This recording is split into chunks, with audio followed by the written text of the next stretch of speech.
ইসরায়েলকে নিষিদ্ধ ইস্যুতে নীরব ফিফা। ফিফা ভূ রাজনৈতিক সমস্যার সমাধান করতে পারে না, তবে শান্তির বার্তা দেয়।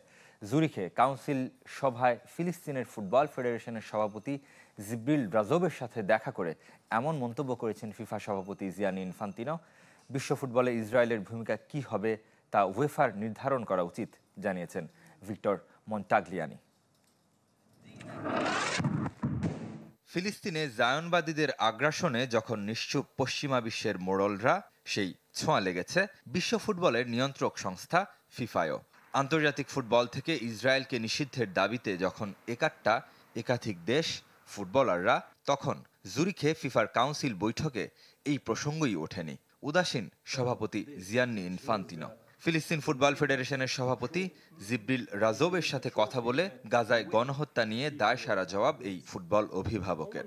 আমি বুঝি নির্মাণের শিল্প, সালাম স্টিল বোঝে ডিউরেবিলিটি। সালাম স্টিল, মোস্ট ডিউরেবল স্টিল।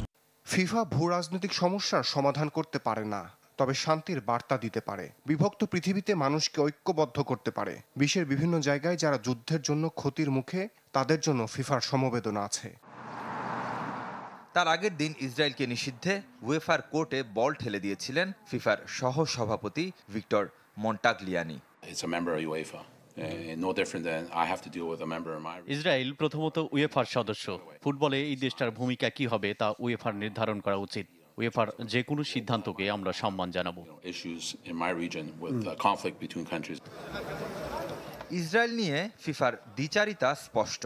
ইউক্রেনকে হামলা চালানোর পর দ্রুত রাশিয়াকে প্রথমে নিষিদ্ধ করেছিল ফিফা। বিশ্ব ফুটবলের অভিভাবক সংস্থার নিষেধাজ্ঞার একদিন পরই ফুটবল থেকে দেশটিকে নির্বাসনে পাঠায় উয়েফা।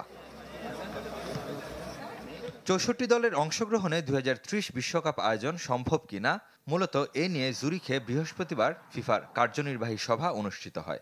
আলোচনা হয় 2026 বিশ্বকাপের অগ্রগতি নিয়েও। রেদওয়ান শুয়েব, চ্যানেল 24।